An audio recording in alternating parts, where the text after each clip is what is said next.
Hello, everyone. Good evening. Hope everybody is well. And let's begin with some meditation.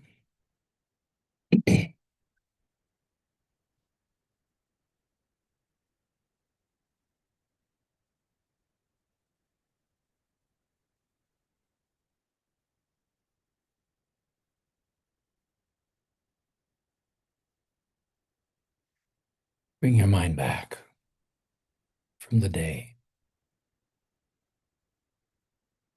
back from all the space around you, back from activities, and feel the space your body occupies inside your skin.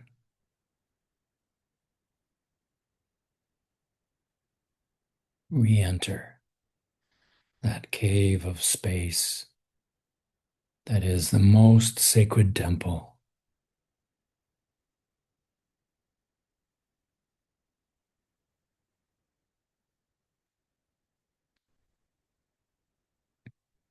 The most sacred temple because it is the place closest to divinity, the place where divinity hides somewhere in that cave.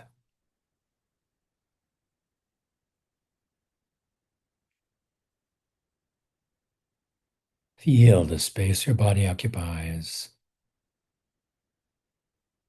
and feel the flow and the touch of your breath. Just feel it and observe it.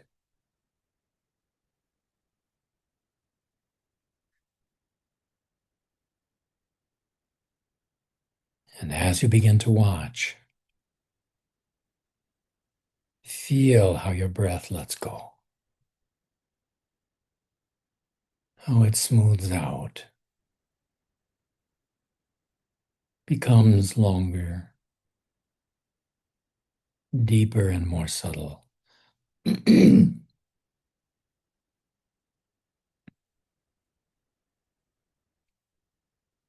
And allow that natural process to continue.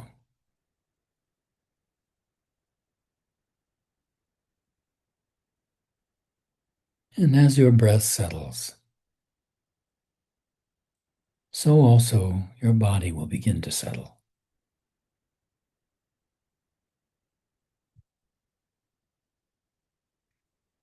Wherever you find tension or tightness, feel into that space gently and lovingly until the muscles just let go.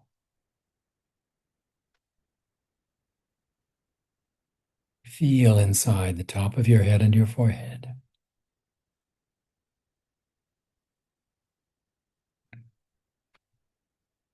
And then around your eyes and eyebrows.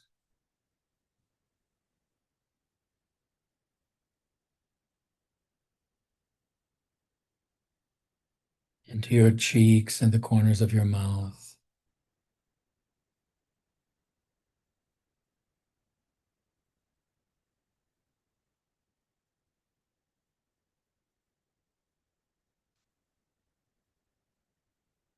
Relax your jaw.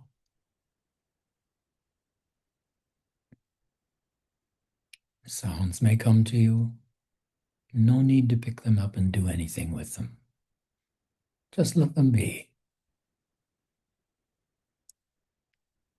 They may come, let them go.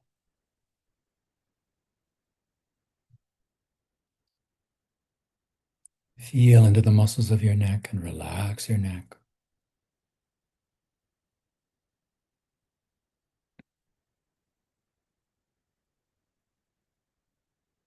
From your throat center, feel out along your shoulders toward your fingertips. Through your upper arms. And through your forearms. Into your hands. Your fingers. And your fingertips. Let your breath flow free and deep.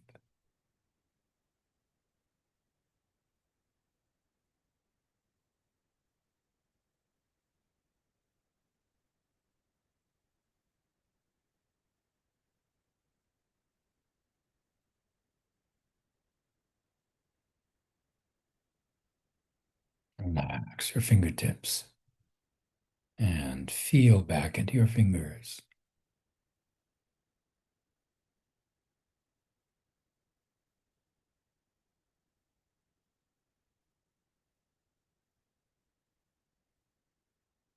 Let your fingers go as if they could just float away. And feel back inside your hands.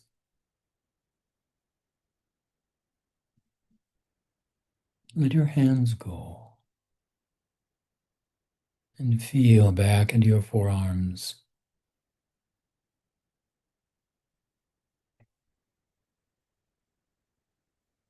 Release your forearms. Feel back into your upper arms.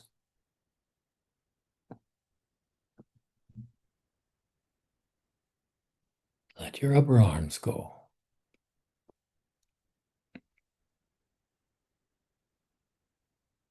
Relax your shoulders.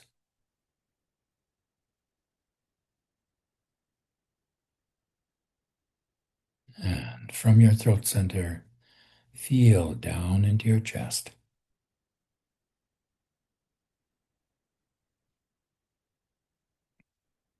Relax your upper chest and upper back.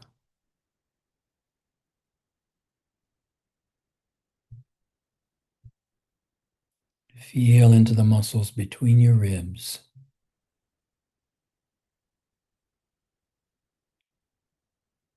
And relax your rib cage.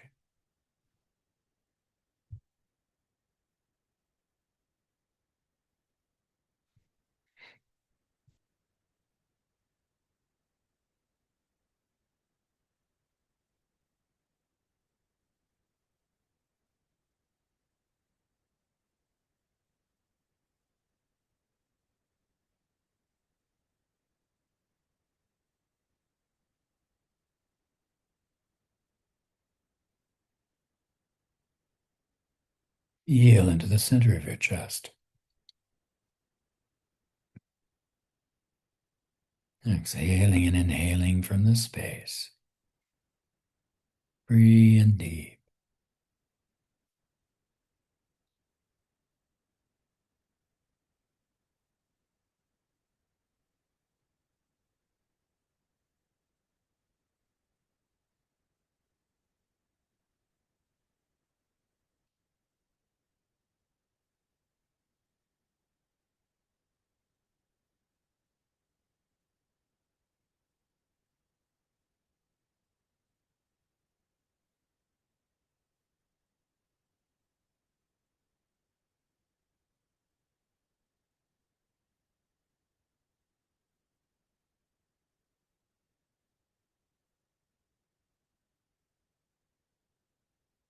Relax the center of your chest. Feel down into your abdomen. Relax your belly muscles, your navel center. Feel down into your hip joints,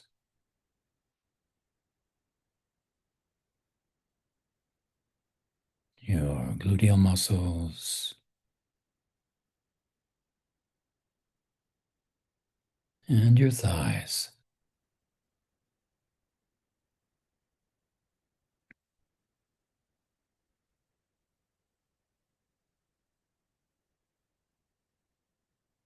Relax your thighs and feel down into your calves and lower legs.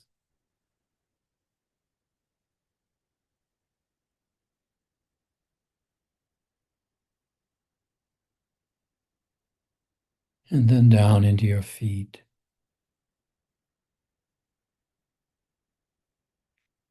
And your toes.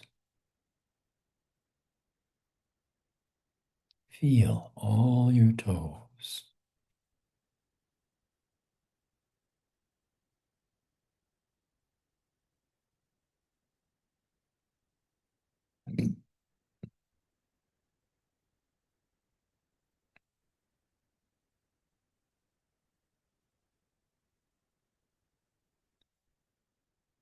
Feel the whole body breathe.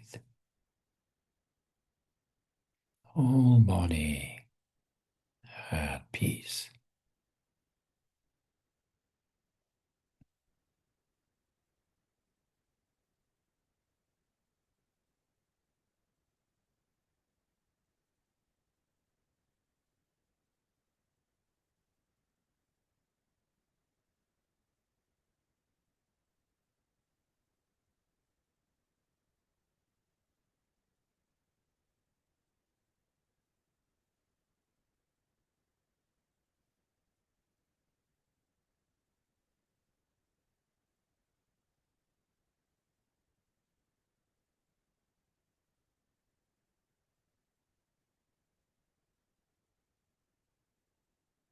Now feel that flow of breath and prana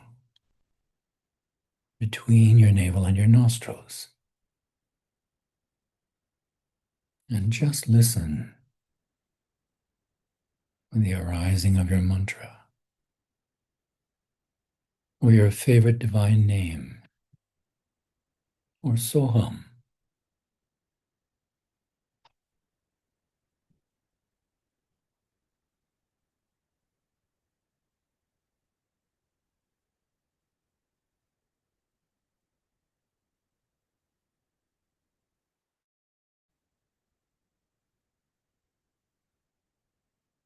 Let that gentle song arise and draw your mind more and more still.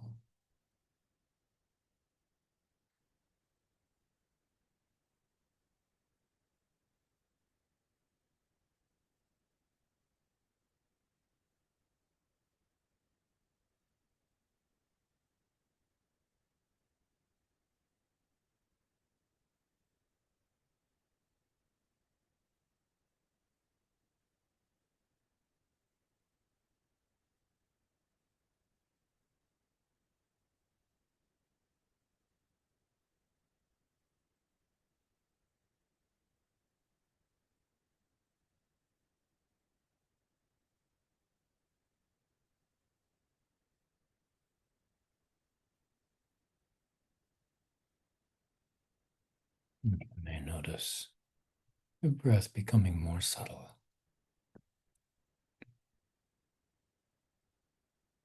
Just follow the presence of your mantra.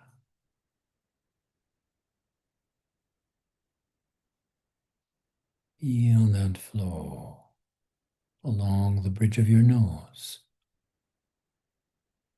between Ajna Chakra and Nasagra.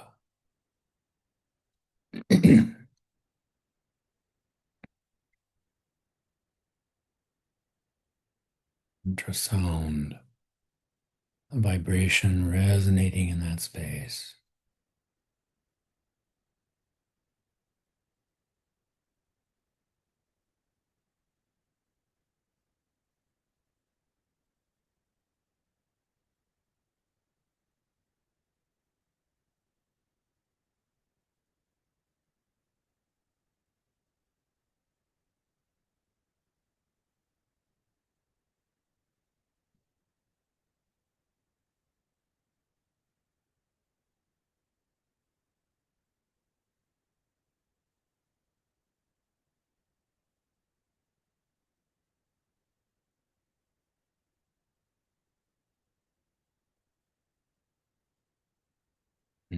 Feel that flow through the left-hand channel in the left nostril,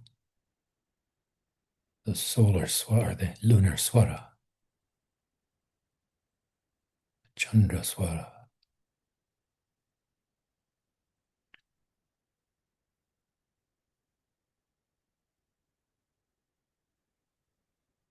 Cooling restful.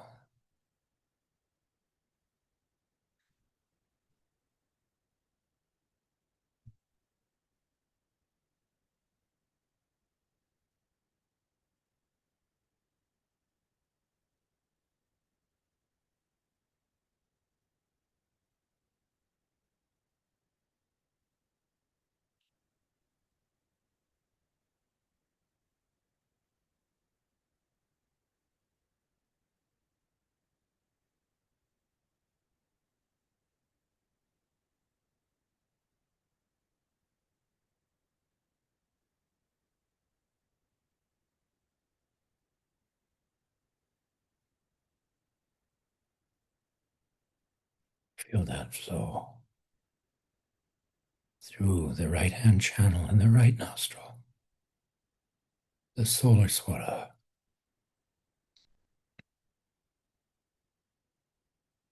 bright, energetic.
Leave left and right and sink between these two into the Sushumna flow.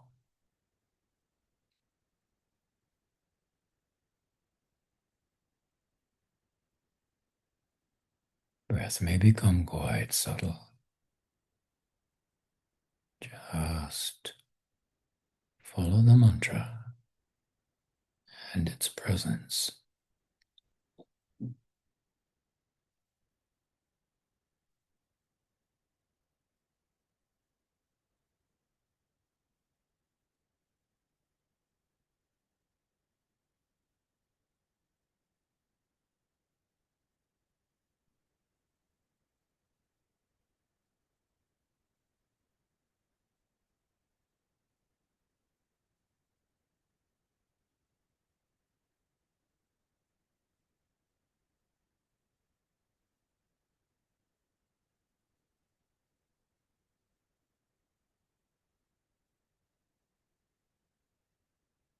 And now, see where the Shakti calls you. Perhaps into a chamber of silent presence with the deepening of the mantra. Perhaps to a chakra concentration. Perhaps along the spinal pathway. See where you feel the call.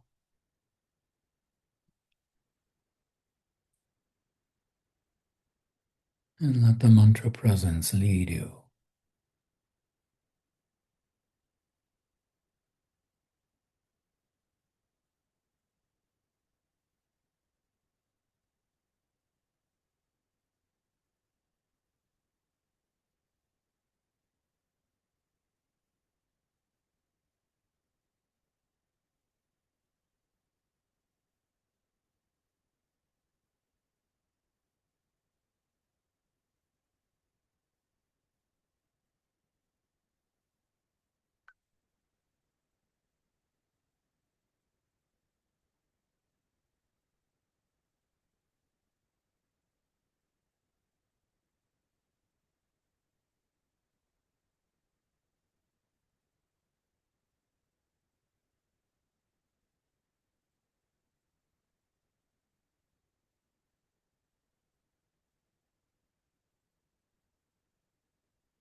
The mantra thought.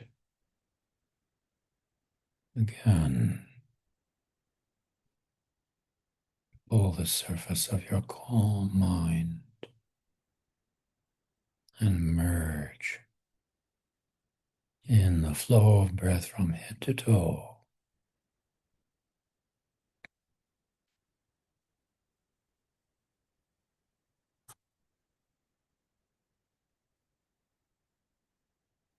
And maintaining this awareness, let your mind turn gently outwards again. Your palms come before your face. And your eyes gently open.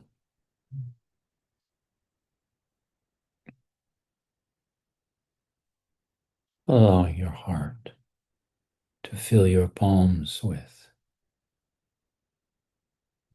mental blossoms of beautiful fragrance, the fragrance of gratitude for the well-being of all creatures, for each other's presence, and for the Guru force that links us heart to heart. Om Shanti, Shanti, Shanti.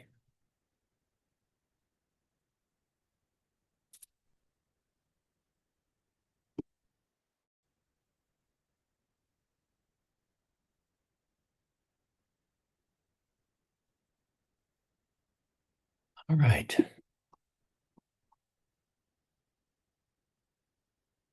Taking a moment here to see everybody. Wonderful. We start off at verse 76 tonight.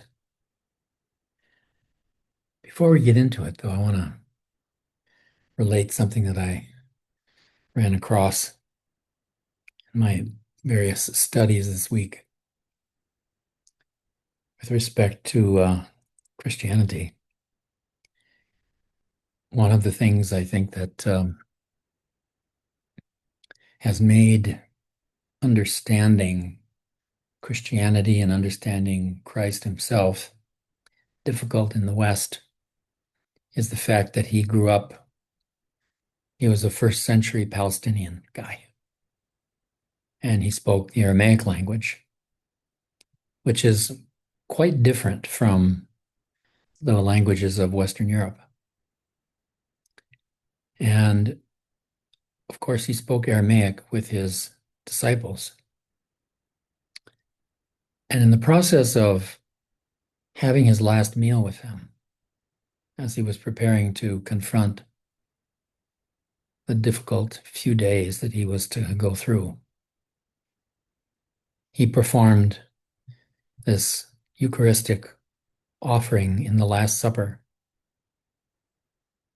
which has always been claimed as, by Christianity, as the making of a new covenant between a new agreement, as it were, between people and God. And the words of that ritual, as they exist in many translations, originate from the gospel writers who wrote this all down in the Hellenistic Greek that they spoke at the time, which is quite different from the Aramaic language. And when Jesus was doing this ritual with his disciples, he took this bread, and interestingly, I found out that the Aramaic word for bread is gufa, which is Hindi for cave. Interesting. And he says, in the words of institution in the Mass, he says, he breaks the bread. It says that he broke the bread and blessed it and gave it to them, saying, "Take and eat of this, remembering me." But there's a word in there in Aramaic that got translated into something in Greek where this phrase remembering me comes from. And the Aramaic word just means be present. And so it's pretty clear that the Aramaic meaning of that formula in the original language meant this is me now, present with you. Make yourselves present with me, not remember me 2,000 years ago, you know. It's not just, you know, eat this and think of me. No. Become me. This is my body. Take and eat of it so that you become me this minute. Make yourself present. Come fully into the present. I think that's just an incredibly beautiful understanding of the meaning of that ritual. It's an interesting thing for me. I'm kind of a mystic, of course. And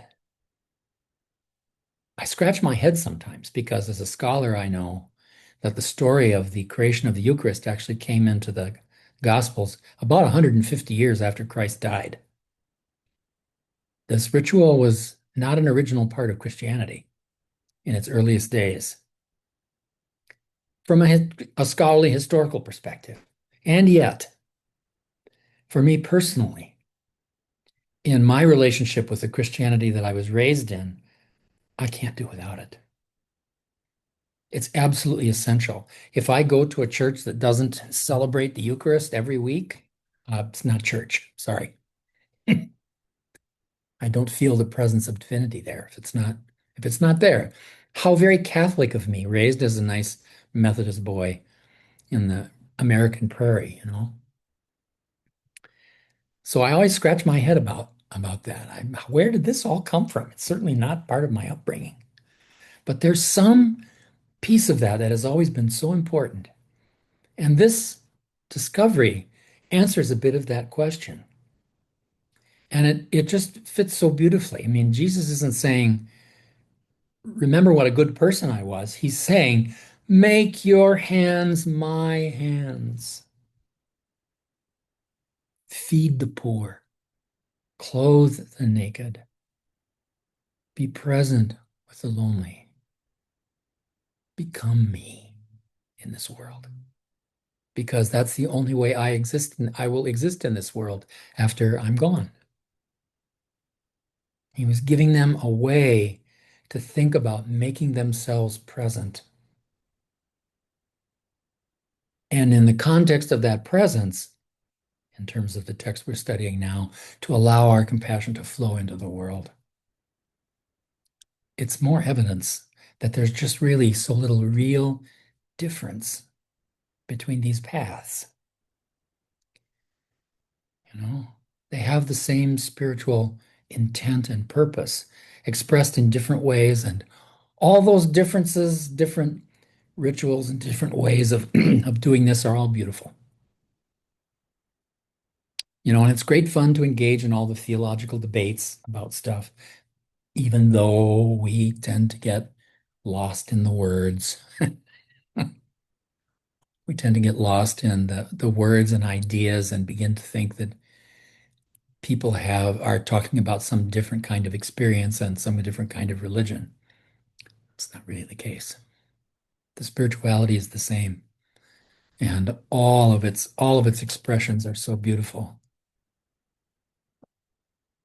We left off last week at the beginning of a series of verses where Shantideva is sort of giving himself a little lecture about his own shortcomings with respect to patience. Having a little discussion with himself about this. In verse 76, he says, when others take delight in giving praise to those endowed with talents, why, O mind, do you not find a joy likewise in praising them? 77. The pleasure that you gain therefrom itself gives rise to stainless happiness. It's urged on us by all the holy ones and is the perfect way of winning others. As the famous verse on the nature of love in 1 Corinthians says, love rejoices in the right? It rejoices where it sees people succeeding in the Dharma. So how come you can't do that? When you see somebody else prospering, how come there's all this sort of jealousy that happens? 78, he says, but they're the ones who will have the happiness, you say. If this then is a joy you would resent, abandon paying wages and returning favors. You'll be the loser, both in this life and the next. 79. When praise is heaped upon your merits, you're keen that others should rejoice in them. But when the compliment is paid to others, your joy is, oh, so slow and grudging. 80. You who want the happiness of beings have wished to be enlightened for their sake. So why should others irk you when they find some little pleasure for themselves? I'm really getting quite particular about the distinction between the word pleasure and the word joy. I would say, then find some little joy for themselves. If you truly wish that beings be enlightened, venerated by the triple world, when petty marks of favor come their way, why, oh, why are you in torment? Well, we know why, of course. It's that ego thing. 82.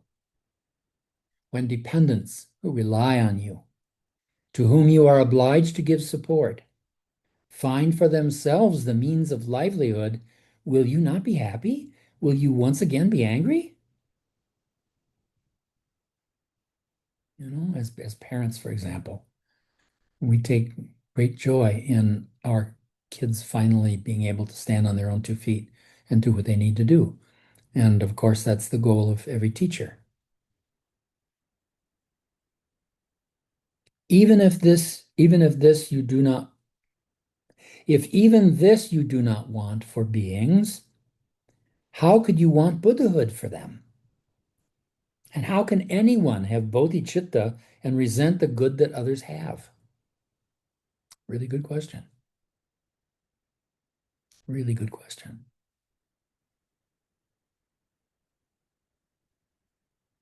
If someone else receives a gift, or if that gift stays in the benefactor's house, in neither case will it be yours. So, given or withheld, why is it your concern? Tell me, why don't you resent yourself? You who throw your merit, faith, and all your qualities so far away. Why do you not cultivate the cause of riches? What's the cause of riches? Mindfulness. The cause is discovering the joy that comes from that awareness.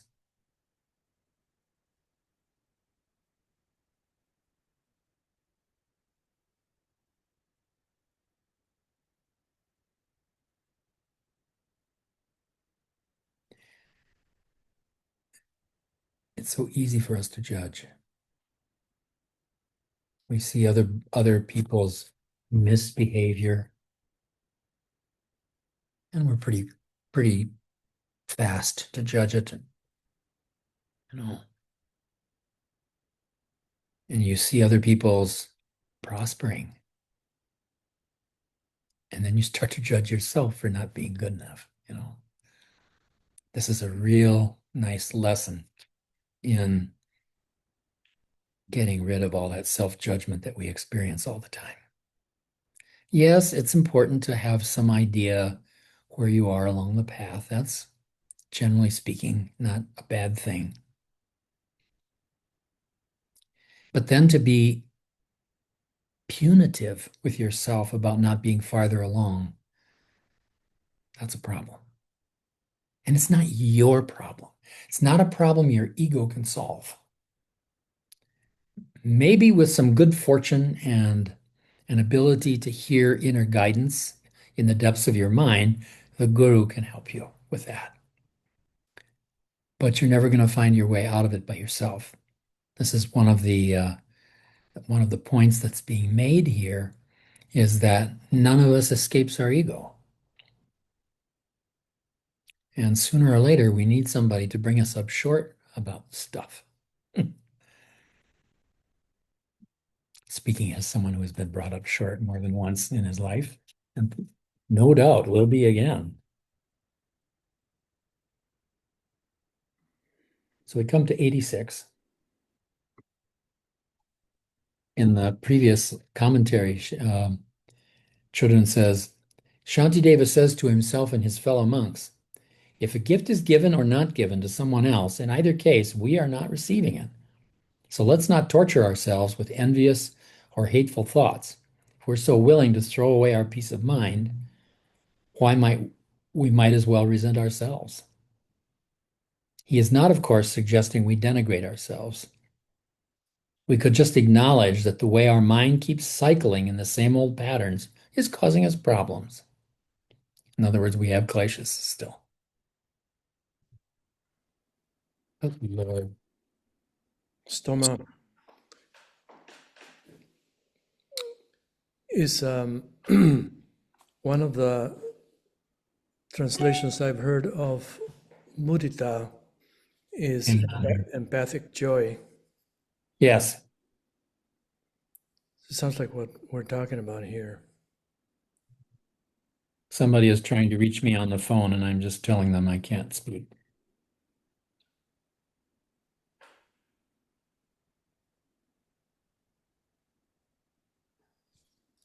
Okay. There we are. Would you give me your question again, Emilio? No, I was just saying that I've heard mudita translated as empathic joy. So feeling the joy that others feel. Yes. Yeah, I mean it's described that way in Vyasa's commentary on the mudita. It's rejoicing in the virtue of others. Um, and I mean eventually it just becomes the habit of your mind in general to respond to everything around you with a sense of joyfulness, even the difficult parts, even the parts that are challenging. And that helps you stay out of anxious cognitive habits of defining things as catastrophic or disastrous or all the things that help you live in fear. For a joyful person, fear really isn't so big an issue. So yeah, empathic joy, but it's also, I mean, mudita is also a general attitude of unshakable joyfulness in your mind. Does that answer the question, I hope? Yes, thank you, Stillman. Okay. He goes on in 86, all the evil you have done, you cheerfully neglect to purify. And do you further wish to match yourself with others who have earned their merit? So this is the inner teacher saying to you, well, you have your own work to do. There are still some things that are keeping you from going through the door of enlightenment. She says the next few verses address practicing patience when we find ourselves glad that our enemy has fallen on hard times. This is, I think, going to be a good lesson about coping with the political realities of the current world that we live in. Verse 87. If unhappiness befalls your enemy, why should this be a cause for your rejoicing? The wishes of your mind alone will not, in fact, contrive his injury. And if your hostile wishes were to bring them harm, again, what cause of joy is that to you? Why then should I be satisfied? Are these your thoughts? Is anything more ruinous than that? Caught upon the hook, unbearable and sharp, cast by the fisherman, my own defilements, I'll be flung into the cauldrons of the pit and surely parboiled by the janitors of hell. Well, that's a little more hell-raising than I think we really need. But the point he's making is, think that way and you're creating a karmic mess for yourself down the road, you know. And so that's one reason why I think it's so important to really work on practicing a sense of presence with people that you deeply disagree with. To be concerned about them as a person, regardless of what they may believe or say or advocate. And if you do that, they will feel their connection with you. And chances are pretty good that somehow some part of the enmity will modulate. And you'll have the basis for having some kind of a relationship where you can agree to disagree about stuff, because of course that's going to happen. No question about it.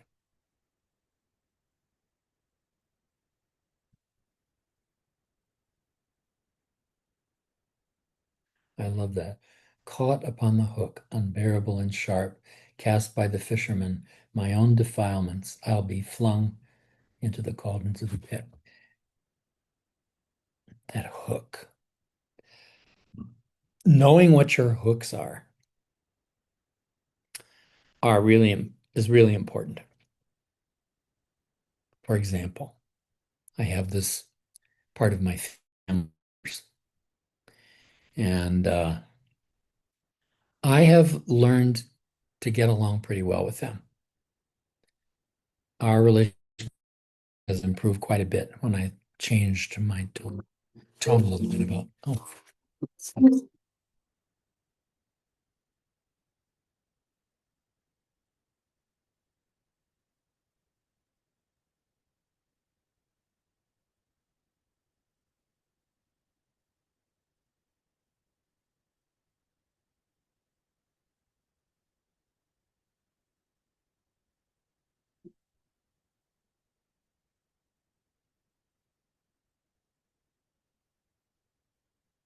you're being very insistent. Um, well, that got me kind of distracted. The hooks, yes, knowing what your hooks are is so important. Knowing what the triggers are that get you going. Um, so every once in a while, the atmosphere is such that we can actually have a conversation about some of these issues, even though we disagree about them. And poor Scott, the moment I bring it up, for example, Trump in the presence of my brother, this dark look comes over Scott's face like, don't you dare. But we have a sense of um, proportion about when it's okay to go ahead and when it's not.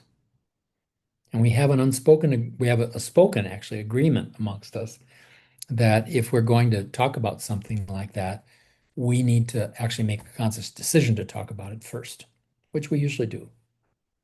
And, Scott wants to run and hide because he has very strong feelings about it, and that's difficult.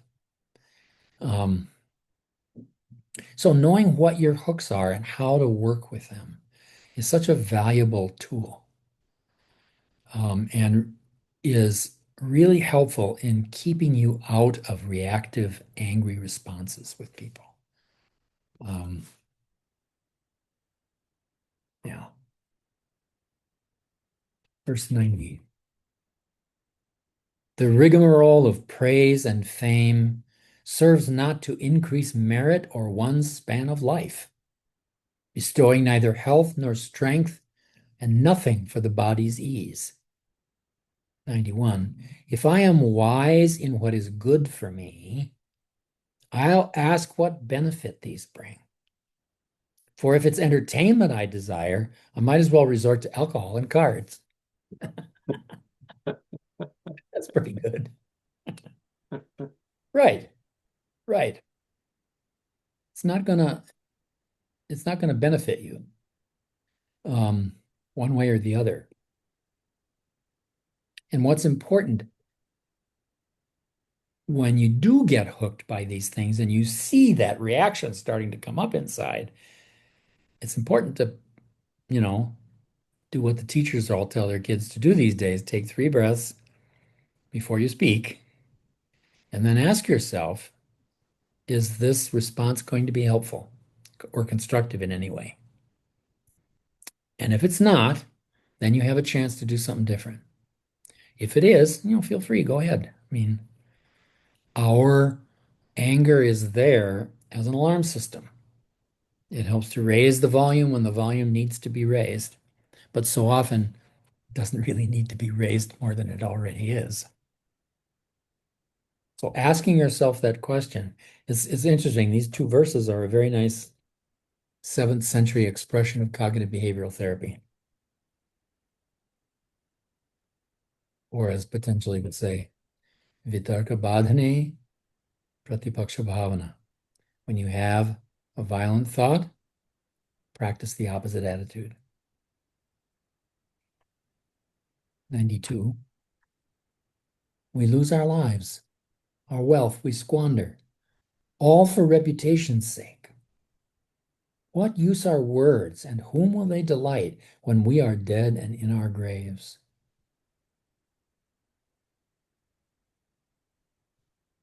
So important.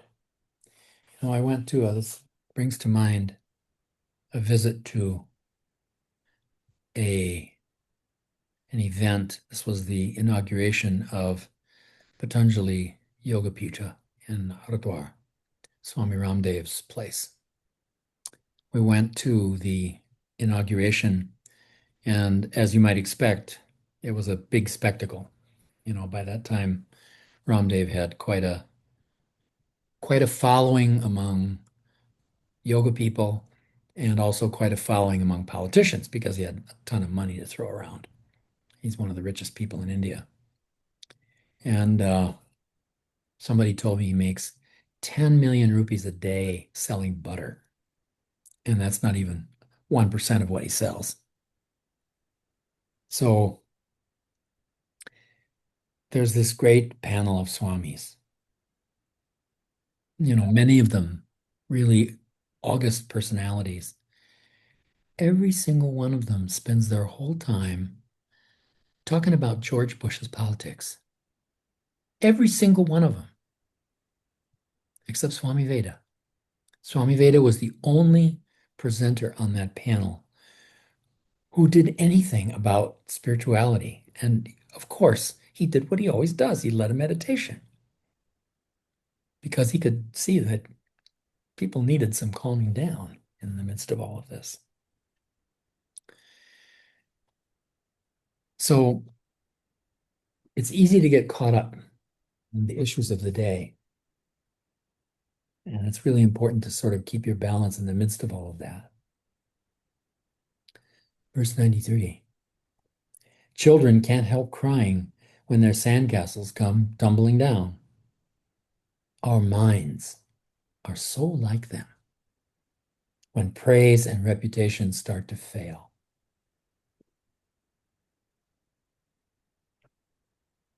Children says, life is transitory and passes quickly. People who've come close to death report seeing their whole lives flash before their eyes. We invest so much energy into getting people to admire us, but our reputations, like everything else, are as impermanent as sandcastles. And attachment to them causes so much unnecessary pain. There's a Charlie Brown cartoon that shows Lucy building an elaborate sandcastle, saying proudly, and 1,000 years from now, people will see what I did here today and be totally amazed. It is this nonsensical attitude that Shantideva addresses here. This is just a restatement of Shelley's famous poem Ozymandias. 2 giant legs of stone stand in the desert and describes this incredible ruined monument in the desert, and the on the plinth of the monument it says, look on what I did and be amazed, everybody. And it's nothing, it's all ruined. So he's basically saying the same thing. Better to regard yourself as a character in a play. You can take the part of a person who's famous or admired without taking this identity too seriously. If praise and reputation are as fragile as sandcastles, it's realistic not to be disturbed when they pass away with the changing tides. Then you can build a magnificent sandcastle covered with beautiful shells and stones. You can even get people to help you and enjoy it thoroughly. And when the wave comes in, out it goes. I've had a little bit of this happen to me in the last year. I gave up in January of 2026. I gave up my license to practice psychology. I became what's known in the profession as emeritus psychologist. And all of a sudden, my whole professional role is kind of gone. And sometimes it feels a little naked not having that there. So I understand this feeling. She goes on to say the creation of Tibetan sand mandalas exemplifies this process. These ceremonial mandalas require days of attentive work, sometimes weeks. At the end of the ritual, however, they are respectfully wiped away. The sand is placed in a bowl and returned to the sea, and nothing at all remains. And this is not little grains of colored sand that they use for those. They actually take pieces of colored glass and grind it on a rasp to make the sand. So it's a very laborious process. It takes a long time. And I don't know if you've ever seen any of these, but they are so incredibly detailed. Just really marvelous thing to behold. And sometimes people say, oh, we have to save it. We have to try to freeze it in place. And the monks are always quickly to point out, that's not the point here. That's not the point. The point is it all goes away. And we need to see as much beauty in its going away as we saw in its creation.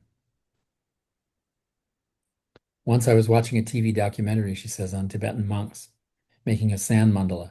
My friend was mesmerized by the beauty of the mandala, but knew nothing of how the ceremony ended. When the mandala was ultimately destroyed, I was unfazed, but she became almost hysterical with shock and disbelief. Understanding the impermanent nature of our lives is one key to equanimity. It's a hard thing to get. And actually, I think this is one of the really precious gifts of age. You really get to understand impermanence. I got a message the other day from the woman I almost married, like, what, 45 plus years ago, remembering something that we did together fondly. And she said, I cannot believe it's been 45 years. Yeah, me either. And that whole dream world, that whole dream mandala that we built up with each other about a married life together, kids and the whole deal, just got washed right away after only a couple of years as it happened. And we're both better for it. We both came out of that better. I came out of it with a little bit of regret at how much the process of living a fake life hurt her. And I'll pay for that somewhere down the road, I'm quite sure. But it led us both into more suitable, beautiful circumstances. And it's wonderful to have that kind of recollection with people at this point in life. I could have that kind of conversation with several of you here, and it would be wonderful. Verse 94. Short-lived sound, devoid of intellect, can never in itself intend to praise us.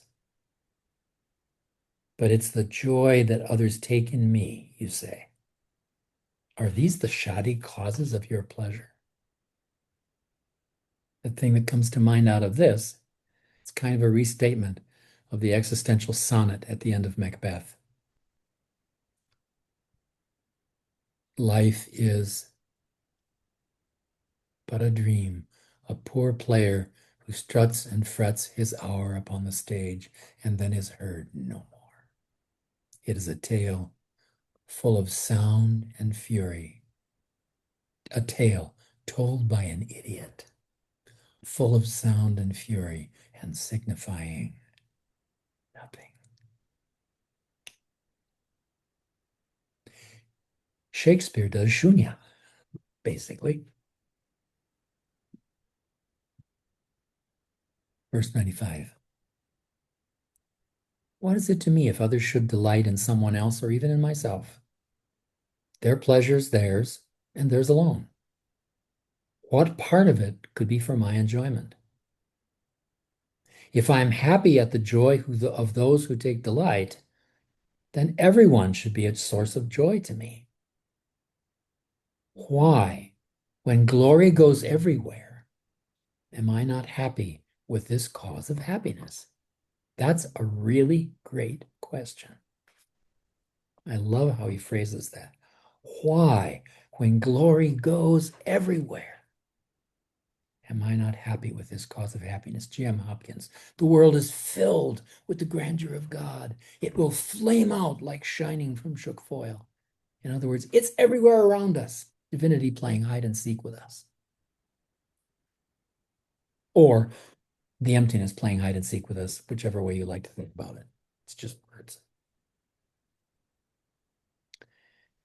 The satisfaction that is mine from thinking I'm being praised is unacceptable to common sense and nothing but the silly ways of children. In other words, human immaturity.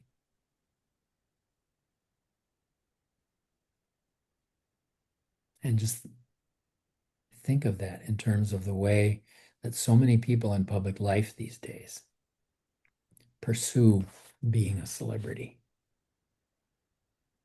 There are some people who deserve celebrity, because of their skills.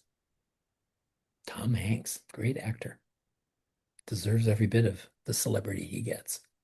But then there are all of those bozos on the so-called reality shows. Oh my God. I can't stand to watch even 2 minutes of any of those. It's just so ridiculous. And they're all so serious about being celebrities.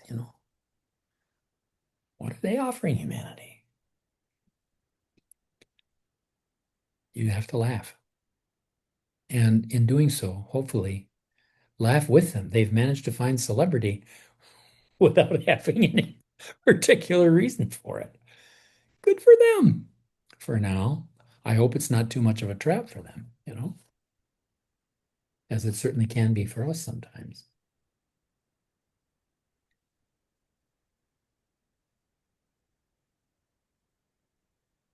Children says in her commentary, if we claim that our satisfaction comes not from being complimented, but from bringing others the happiness of appreciating us, that reasoning is definitely shoddy.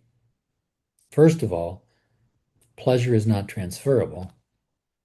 Secondly, if our bodhisattva motivation is to make others happy, why aren't we pleased when these same folks express appreciation for our enemy?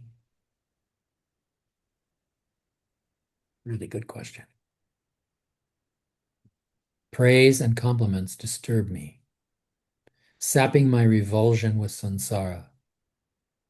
I start to covet others' qualities, and thus all excellence degenerates. Well, I don't know why. This keeps bringing up Shakespeare for me tonight. I don't know what it is. I don't know if it does the same thing for you, but now I'm hearing Sonnet 108. When in disgrace with fortune and men's eyes, I, all alone, beweep my outcast state. Wish I could remember the whole thing. Judi Dench has it all in her memory, and I'm I'm getting too old. I can't remember the rest of it. But at the end of the sonnet, he says, "But if the while I think on thee, dear friend, all da da da da and sorrows and oh, my heart like lark at break of day arising." It's a wonderful testament to selfless love in friendship.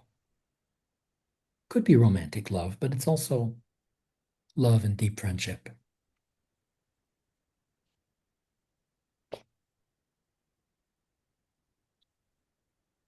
Those who stay close by me then, to ruin my good name and cut me down to size, are surely there protecting me from falling into ruin in the realms of sorrow. Give thanks for your enemies. Swami Veda used to say, your enemy has information around about you that you don't want to hear.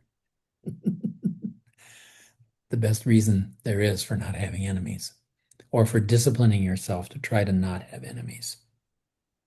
You know, my big struggle in my political life these days is to keep a clear vision of the difficulties with our current president, but not to make him an enemy. To always remember how much suffering is behind that ceaseless demand for praise from him. And also to remember things he's done that are good and that have worked out well. And there are some. Not as many as I would like, but they're there.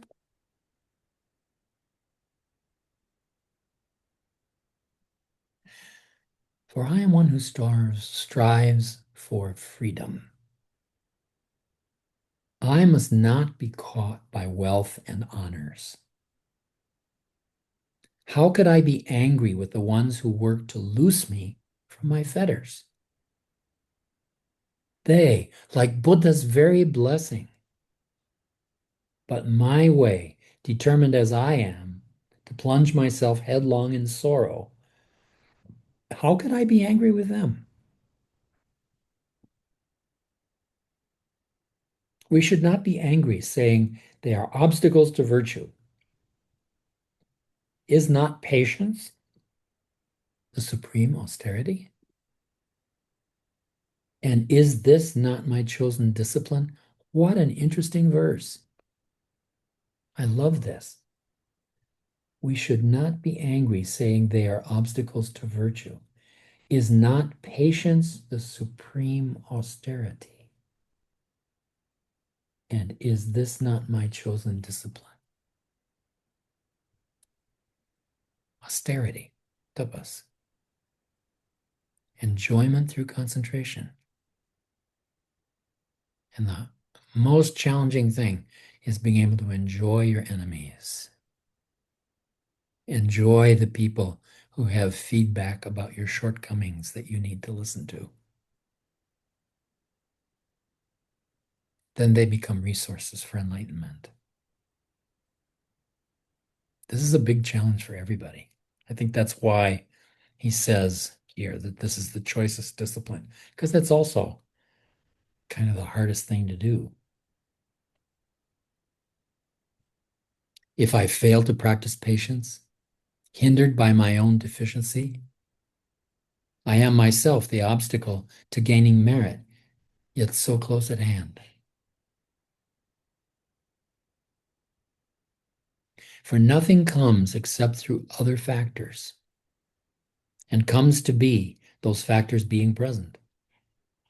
If one thing is the cause of something else, how could it then be said to hinder it? This is sort of a plea for using the nature of pratitya samutpada, as they would say in Buddhist Sanskrit, the dependent origination theory, to your advantage. If one moment causes the next moment, what stops you from using those to your advantage in the process of enlightenment? She says developing patience depends on having someone to provoke us.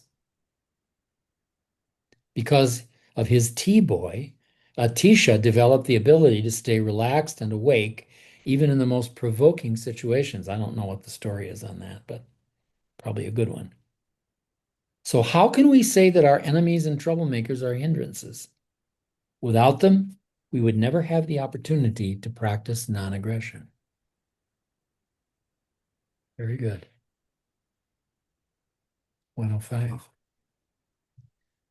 The beggars who arrive at proper times are not an obstacle to generosity.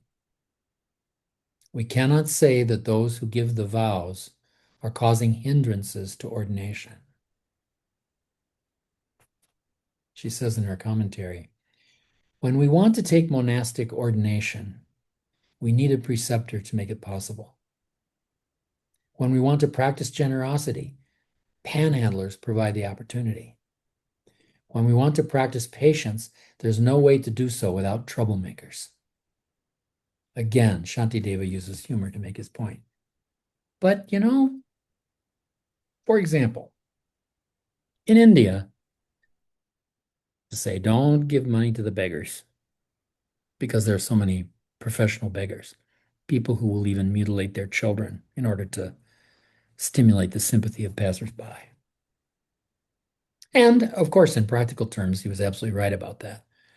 Give funds to organizations that can actually see the situation accurately and really help these people rather than just enable them.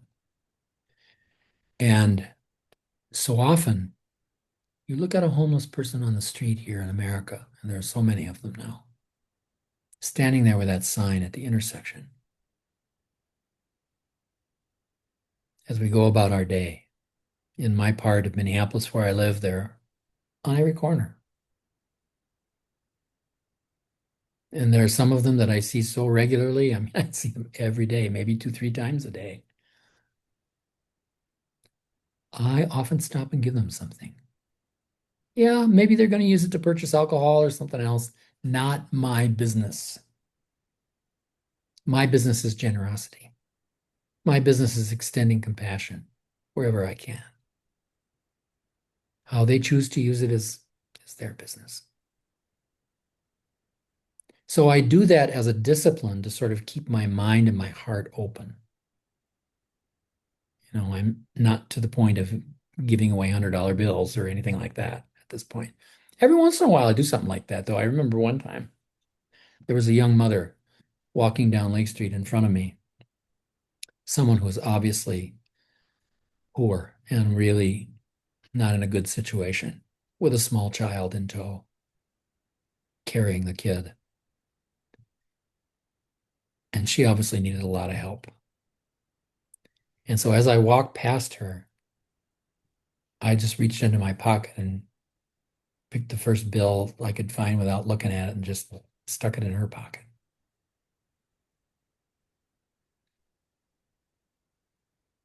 So I think that kind of a discipline is a nice corrective to all the caution we often feel about how we relate to people who are begging in the street. Yeah, sure, they may be professionals and lazy people, but most of the time, that's just a stereotype anyway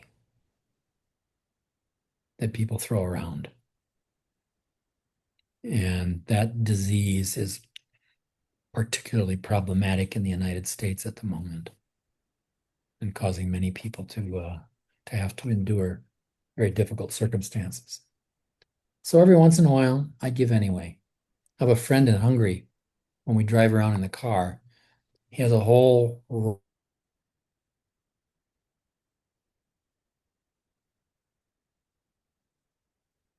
you can give them something, and he does that.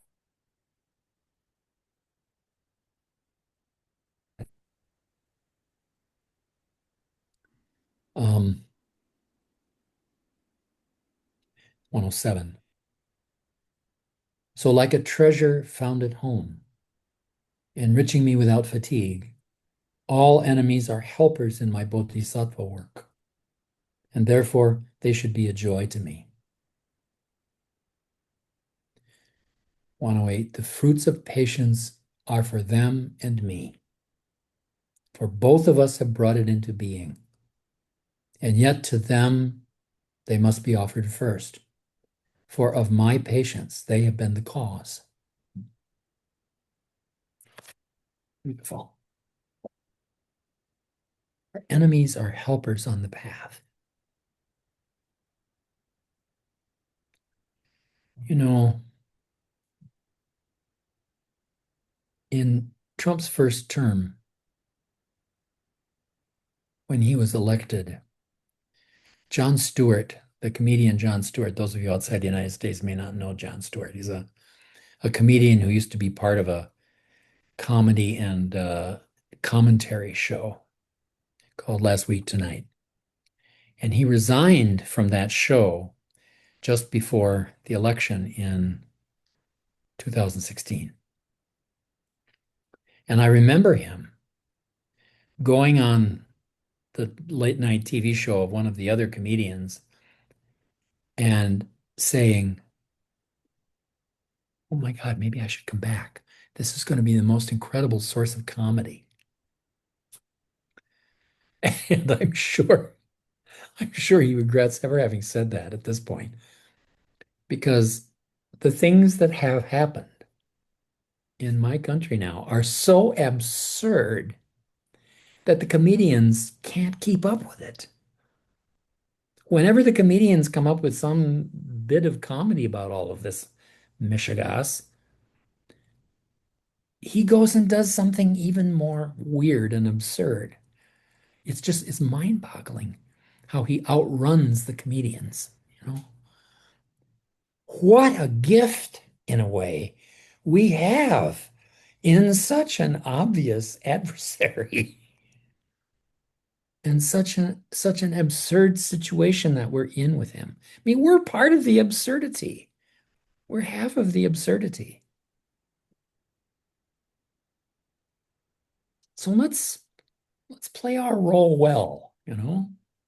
Make good jokes, but remember to honor what the enemy can offer you on the path. Yet if I say my foe should not be praised, since he did not intend to stimulate my patience, why do I revere the sacred doctrine, cause indeed of my attainment? Well, there's a good question. If you're not going to praise Donald Trump as an instrument of your enlightenment, why do you stick up for the Dharma? Shantideva's really giving it to us here. Boy. This enemy conspired to harm me, I protest, and therefore should receive no honors. But had he worked to help me like a doctor, how could I have brought forth patience? Because of those whose minds are full of anger, I engender patience in myself. They are thus the cause of patience, fit for veneration, like the doctrine, the Dharma.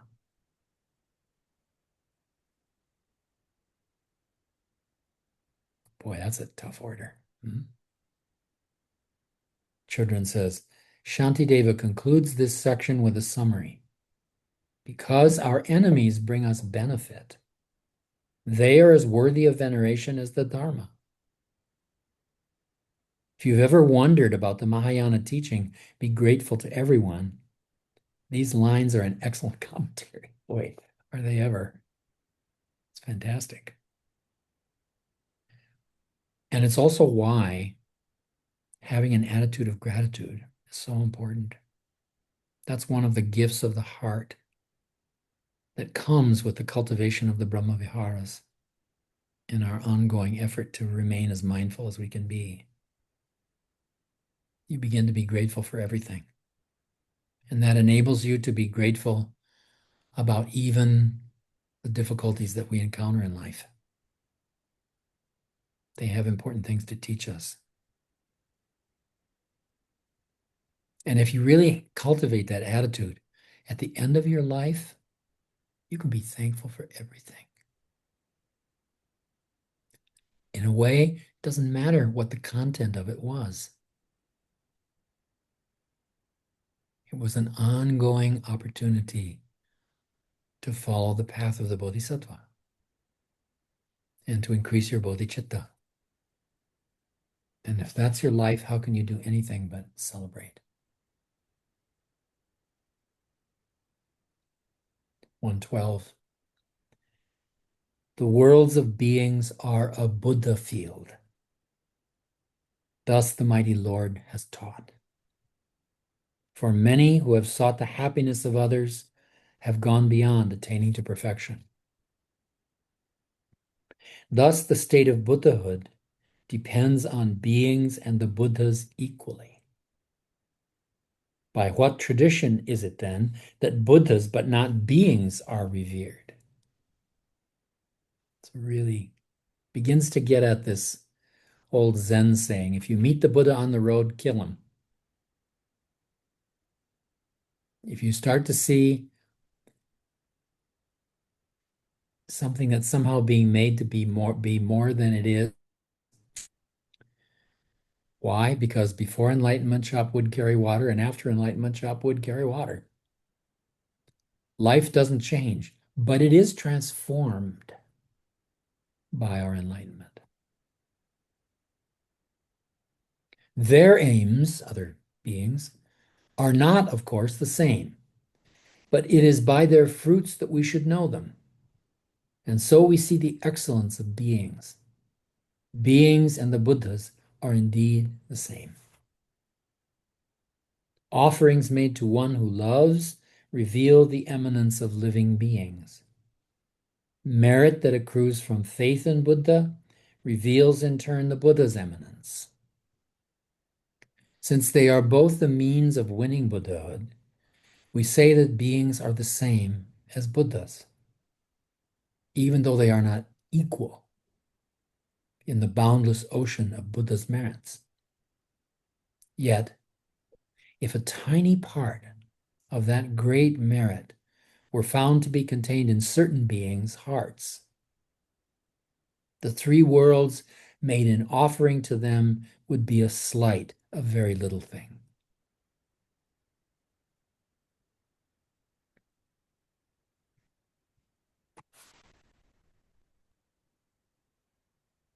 A share in bringing forth the supreme state of Buddhahood is thus possessed by everyone. This demonstrates the reason why they are the proper object of my reverence.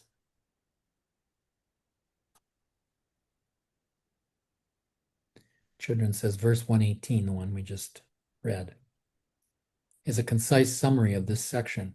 The word everyone is important here. Everyone shares in bringing forth the supreme state of Buddhahood, and everyone, of course, includes us.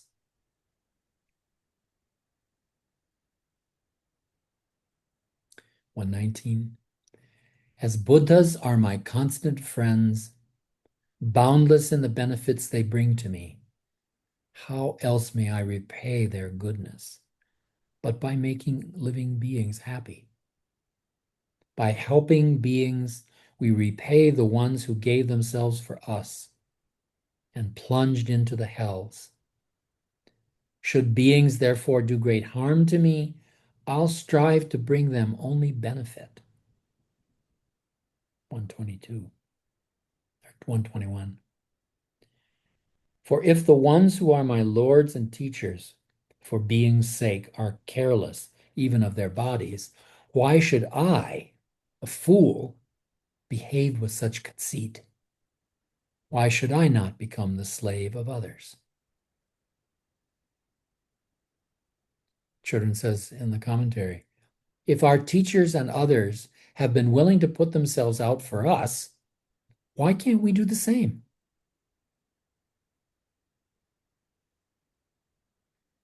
Swamiji always said to me, Stoma, if I can do it, you can do it. That was a friend talking, not a teacher, not a guru.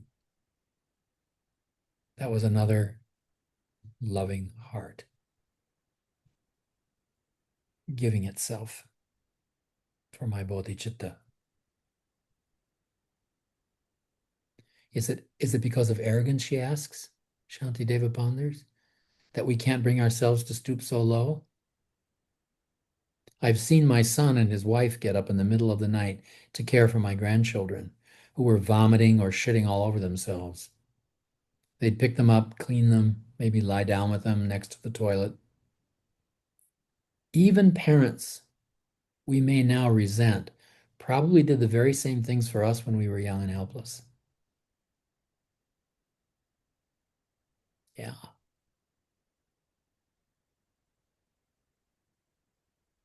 As a bodhisattva in training, you could start today to put yourself out for others. Start with a close friend or loved one, then let your willingness to tackle more demanding situations increase. One day you'll be able to extend yourself to anyone as if they were your own child. This is a gradual path of becoming more capable of stretching further.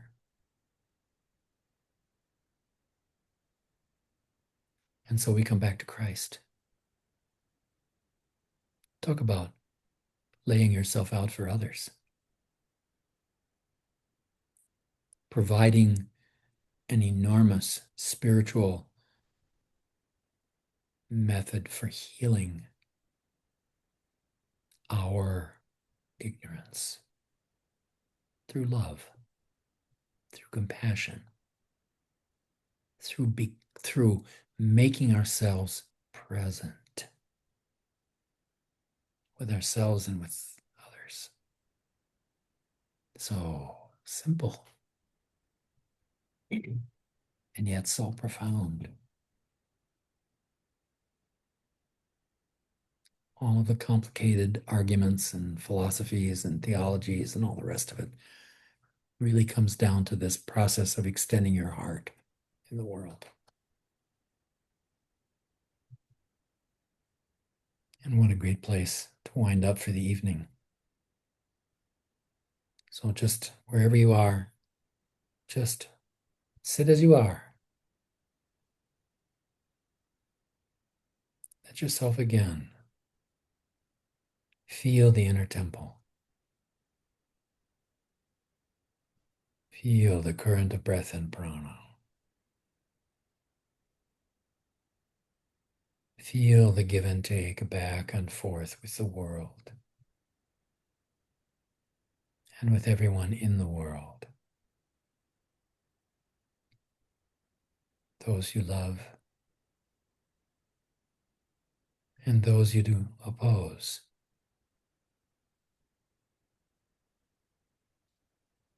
Feeling grateful for them both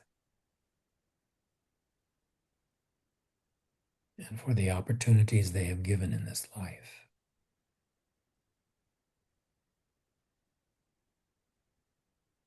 Bask in this gratitude for the next 2 minutes.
Tatsat. Brahmarpanamastu. Om Shanti. Shanti. Shanti.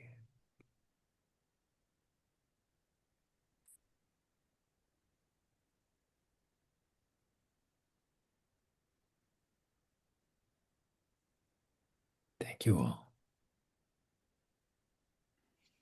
Thank you so much for the richness of being together all this time. Can't tell you how much it's meant. And it just ended up being this little suggestion that I got from someone one day. Why don't you do a little class on the Yoga Sutras? 5 years later, here we are. So we'll see you next week, friends. Thank you, Stoma. Enjoy. Have a beautiful week. Jamachi.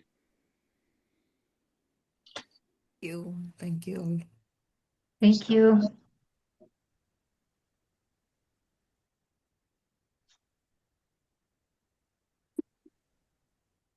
Mm.